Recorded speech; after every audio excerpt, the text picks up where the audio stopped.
नहीं सही कह रहे हैं, कोई नहीं सोचता, पर सबसे पहले यार मैं कमा के ला रहा हूँ लाख रुपए, मैं अपने आप को ही नहीं पे कर रहा। तो पे योरसेल्फ का मतलब है कि आप खुद को सबसे पहले पे करो, उसके बाद खर्चा करो। इसका मतलब ये है कि मान लो अगर मैं लाख रुपए कमा रहा हूँ तो एटलीस्ट मुझे 30% खुद को सैलरी देनी चाहिए। देने का मतलब ये है कि वो मैं इन्वेस्टमेंट कर दूँ कोई एसआईपी के अंदर अपने फ्यूचर को ध्यान में रखते हुए। बाकी जो 70% पैसा बचा वो आप इसको खर्च कर सकते हो। तो ये मैं खुद 7 साल से अप्लाई कर रहा हूँ। जो भी मेरी मंथ की इनकम होती है 30% मैं उसको पहले पहले सेव करता हूँ, फिर इन्वेस्ट करता हूँ, और बाकी जो मेरा 70% है वो मैं खर्च कर देता हूँ। बहुत अच्छी बात कही। और दूसरा कभी अगर कोई लमसम अमाउंट आ गया तो उसमें मैं 50% इन्वेस्ट करता हूँ, 50% ये खर्चे के लिए रखता हूँ। नहीं, बहुत सही बात की। मुझे लगता है कि कोई भी नहीं सोचता कि जो कमा के ले के आ रहा है उसमें से अपने लिए भी सैलरी नहीं, हम सोचते ही नहीं है। जैसी मेरी सैलरी इनकम या बिजनेस से आई, हमारा सीधा खर्चों की लाइन लग जाती है। राइट। ठीक है, हमें रियलाइज ही नहीं होता कि हम कर क्या रहे हैं। बिल्कुल। जो शरीर कमा के लेके आ रहा है अब उसको ही नहीं पे कर रहे तो उससे क्या होगा? ये शरीर कितने दिन चलेगा? एक टाइम पे अगर रुक जाएगा ना तो उसके बाद जो मेरे 15-20 साल निकलने हैं वो फिर आपको ये जो आपने पे योरसेल्फ का कॉन्सेप्ट अप्लाई किया था ये आपको हेल्प करेगा उस समय पे। करेक्ट। एक और चीज़ सर, जैसे अभी हम इन्वेस्टमेंट की बात कर ही रहे हैं, तो जब हम मिडिल क्लास की बात करते हैं, मिडिल क्लास फैमिली पे आते हैं, परिवारों पे आते हैं, तो हमेशा होता है मिडिल क्लास के पास अगर एक छोटा फ़ोन है वो भी ईएमआई पर है, एक घर है वो भी ईएमआई पर है, कार भी ईएमआई पर है। हाँ। उनका मुझे लगता है सैलरी आई और ईएमआई में ख़त्म हो गई। हाँ जी। तो ऐसे जो फैमिलीज़ हैं इन लोगों को क्या सलाह देना चाहेंगे, किस तरीके से ईएमआई से बचें और इन्वेस्ट सही जगह करें? देखो आज के टाइम में जितनी भी कंपनीज है ना उनको इंडियंस की जो स्पेंडिंग करने की जो हैबिट है उनको पता लग गया है। वो ईएमआई में कंफर्टेबल फील करते हैं। ठीक है ना, अगर आप कोई उनको एक इकट्ठा अमाउंट बता दो तो वो घबरा जाते हैं। बट उनको वहीं बोलो कि ये चीज़ आपको 12 किस्तों में आप पे कर देना, तो वहाँ वो कंफर्टेबली पे कर देते हैं। बिल्कुल। ठीक है ना। तो आज के टाइम में जितने भी बैंकिंग कंपनीज हैं या जो नॉन बैंकिंग कंपनीज हैं वो क्या कर रही हैं, आपको हर चीज़ का लोन दे रही हैं। आप होम लोन ले लो, कार लोन ले लो, कोई भी घर का छोटा मोटा सामान लेना है उसके लिए लोन मिल जाता है आपको। ठीक है ना, तो हर चीज़ के लिए लोन अवेलेबल है। ठीक है, तो एक मेरे सीनियर ने एक बार बहुत अच्छी लाइन बोली थी कि मैंने एक बार शीशे के सामने खड़े होकर पूछा हु एम आई, तो शीशे से जवाब आया you are EMI। You are EMI। हाँ, तो ये रियलिटी है इंडियंस की। ठीक है, तो अब हमें ना एक छोटी सी कॉन्सेप्ट को समझना है। EMI पे कौन करेगा? खुद हम। ऑब्वियस सी बात है, हम ही पे करेंगे। तो बेटर है कि आप कुछ पैसा जोड़ने लग जाओ पहले से ही, अपने गोल को थोड़ा सा आगे कर दो। मान लो मुझे एक कार लेनी है, ठीक है, उसका मैं जो भी लोन लूंगा वो पे तो मुझे ही करना है। बिल्कुल। जनरली जब भी हम कोई लोन लेते हैं तो उसका डबल हम पे करते हैं कंपनी को। ठीक है, कि क्योंकि जो लोन है वो 5 साल 10 साल के लिए होगा। तो जब आप उसका कैलकुलेशन निकालोगे कि आपने प्रिंसिपल प्लस इंटरेस्ट कितना पे किया तो ऑलमोस्ट वो डबल के आसपास आ जाता है। तो बेटर है कि मैं उसको पे करने में सेव ही कर लूँ, उसके बाद अपनी चीज़ को खरीद लूँ। सही। बट क्या है कि मुझे सोसाइटी को दिखाना है कि इसकी जॉब लगी, मैंने कार ले ली, ठीक है ना, इसने 3-4 साल में घर ले लिया। आज के टाइम में सब कुछ EMI पे चल रहा है। बिल्कुल। और उसके ऊपर प्रेशर इतना है कि वो करे तो क्या, वो कुछ सोच ही नहीं सकता अपने लाइफ में। उसे ट्रैवल करने जाना है, हनीमून पे जाना है, तो वो एक टूर एंड ट्रैवल का एक लोन आता है, वो लेके बैठ जाता है, क्रेडिट कार्ड पे ले लेता है चीज़ें।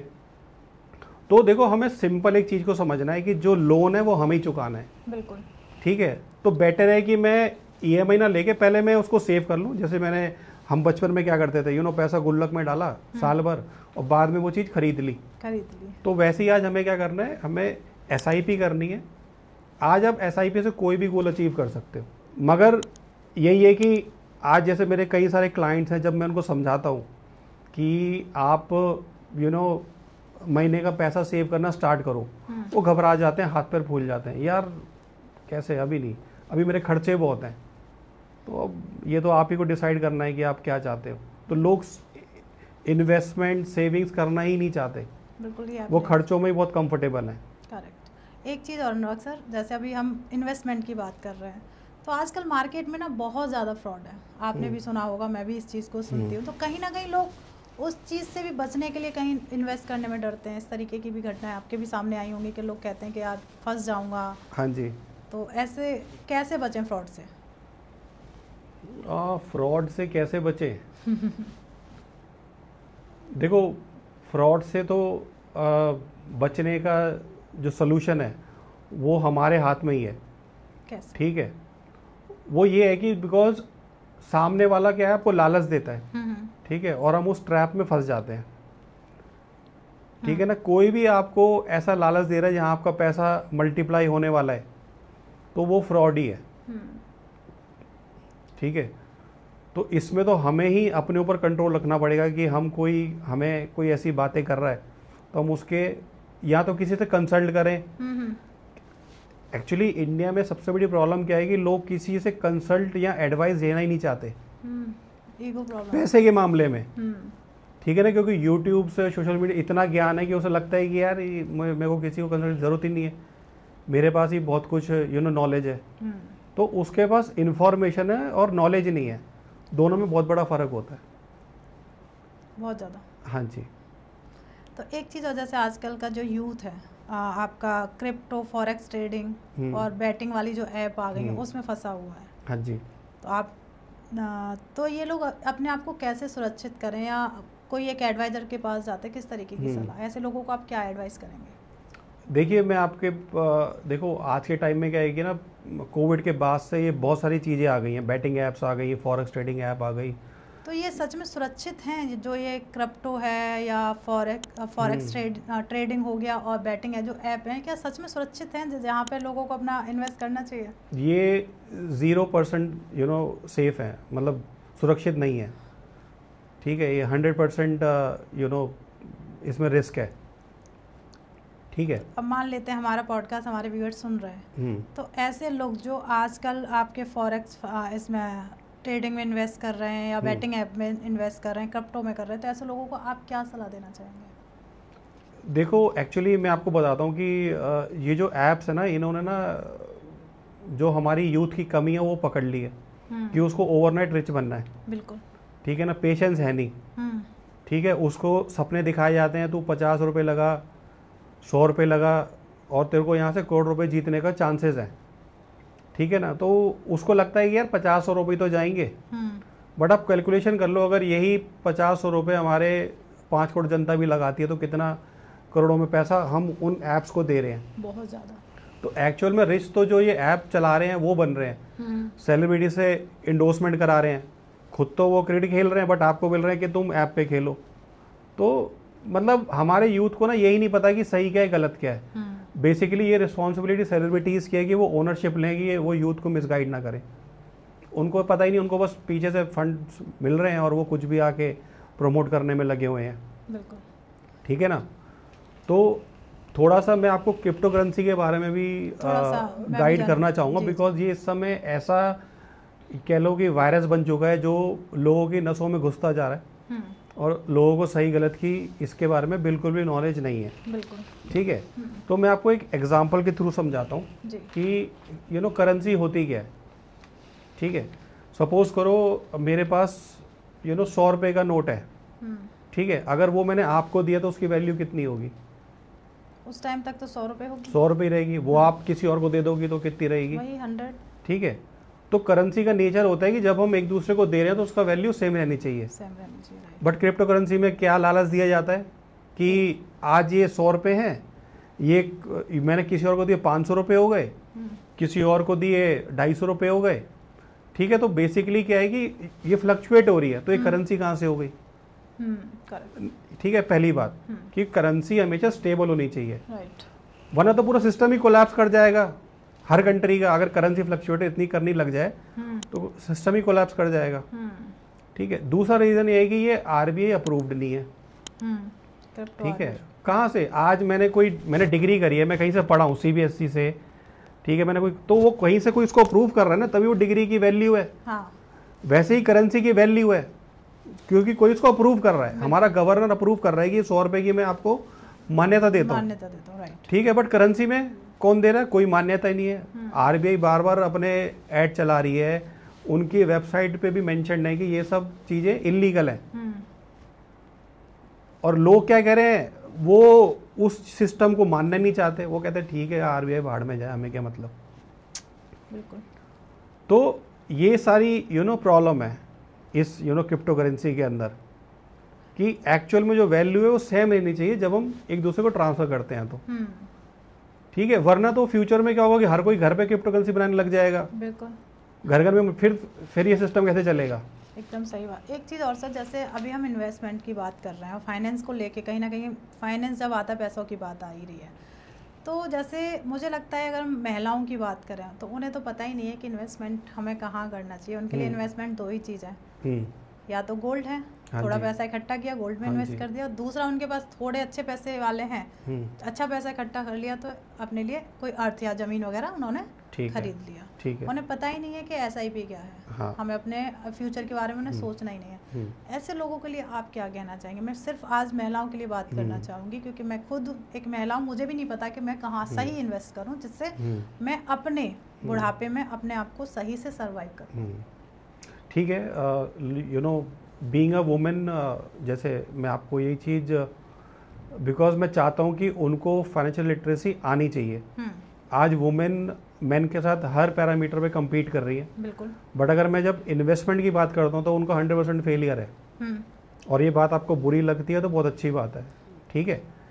तो अगर मैं आज एक वुमेन को दूँ ना 50,000 रुपये कि आपको इसमें अपना घर चलाना है महीने भर में, ये आपको करना है, वो 50,000 में से 10,000 बचा भी लेगी और घर भी चला लेगी। बिल्कुल।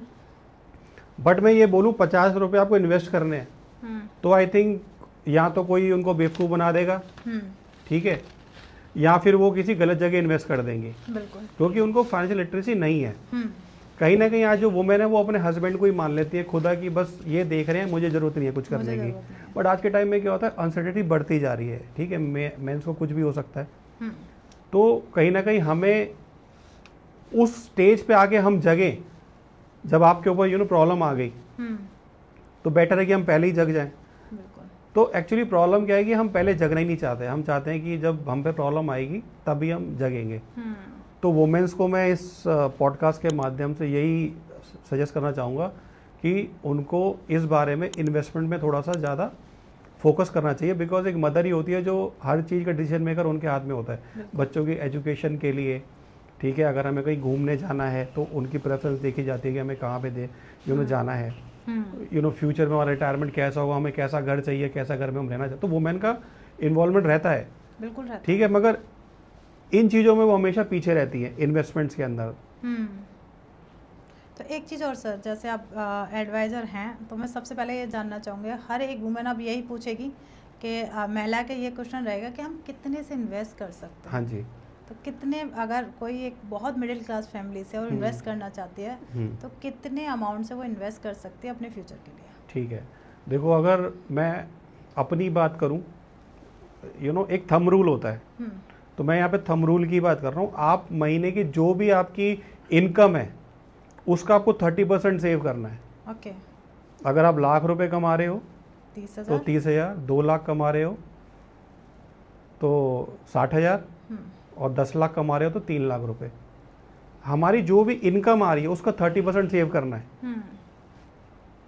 ठीक है, क्योंकि मान लो मैं लाख रुपए कमा रहा हूँ, ठीक है, और मैं सेव 1,000 रुपए करूँ, उसको कोई फायदा नहीं है। कोई फायदा नहीं, राइट। ठीक है ना। आज के टाइम में बहुत लोग हैं जो अंडर इन्वेस्टमेंट कर रहे हैं। जब मैं उनसे बात करता हूँ, हाँ हम कर रहे हैं SIP, कितने की पूछूं, वो 500 रुपये की। क्या कर लोगे 500 रुपये बचा के आप? तो लोगों को एक एग्जैक्ट फिगर नहीं पता। ये थंब रूल है, आपकी जो भी इनकम है उसका 30% आपको सेव करना है, उसके बाद आप खर्चा करो। मतलब बहुत सारे लोगों की इनकम ही 20 है, 30 है, तो वो लोग भी, हाँ तो वो भी निकाल लो, जिसकी यहाँ बस 30% निकालना है आपको। ओके, जैसे किसी की 10 है तो, क्योंकि देखो इनकम जितनी बढ़ती जाएगी खर्चे कम नहीं होने, खर्चे बढ़ते। आज जो लाख रुपए कमा रहा है वो भी रो रहा है, 10 लाख रुपए कमा रहा है महीना वो भी रो रहा है, और जो करोड़ रुपए कमा रहा है वो भी रो रहा है, क्योंकि सबने खर्चे उसी हिसाब से पाले हुए आज की डेट में। बिल्कुल। एक चीज़ और है, लोगों को हमेशा कहना होता है निवेश करने में रिस्क होता है कि मैंने किया तो पैसा आएगा ही नहीं। ये उनकी धारणा है, हाँ, सोच है। बिल्कुल। तो ये सोच सही है या गलत है? देखो मैं आपको इस तरीके से समझाना चाहूँगा कि देखो रिस्क तो हर जगह है, ठीक है। आप सबसे ज़्यादा सेफ कहाँ पर हो? घर में, अपने घर पे। बट अगर आपको पैसा कमाना है तो बाहर निकलते हो, बिल्कुल निकलते, ठीक है। आज मेरा जो बच्चा है वो सबसे ज़्यादा सेफ कहाँ पर है? घर पे। बट मैं स्कूल भेजता हूँ उसको, बिल्कुल भेजते हैं, हाँ। ठीक है। आज जो एक प्लेन है वो सबसे ज़्यादा सेफ कहाँ पर है? एयरपोर्ट पे। मगर उसको उड़ना पड़ता है अगर पैसा कमाना है तो। हाँ। एक शिप जो होता है वो कहाँ पे ज़्यादा सेफ है? पोर्ट पे, राइट। बट वो जब समुद्र में गोते खाता हुआ किसी दूसरी कंट्री पहुंचता है, हाँ। तब जाके उसको उसका पैसा मिलता है। तो वैसे ही जो हमारा पैसा है वो हमारे बैंक अकाउंट में सेफ है, मगर आपको उससे अगर रिटर्न अगर चाहिए तो उसको थोड़ा सा घर हमें घर से बाहर निकालना पड़ेगा। रिस्क हर जगह है, बिल्कुल है। बस हमें रिस्क को ये देखना है कि हमें ब्लाइंड रिस्क नहीं लेना, हमें कैलकुलेटिव रिस्क लेना है, ठीक है ना। तो आज जिनको हमको लगता है कि हमने पैसा बैंक में रखा है, बैंक एफडी करा रखी है, तो वो आपका पैसा ये मान लो घर में है, जब तक वो पैसा बाहर नहीं जाएगा वो ग्रो नहीं करेगा। रिस्क हर जगह है।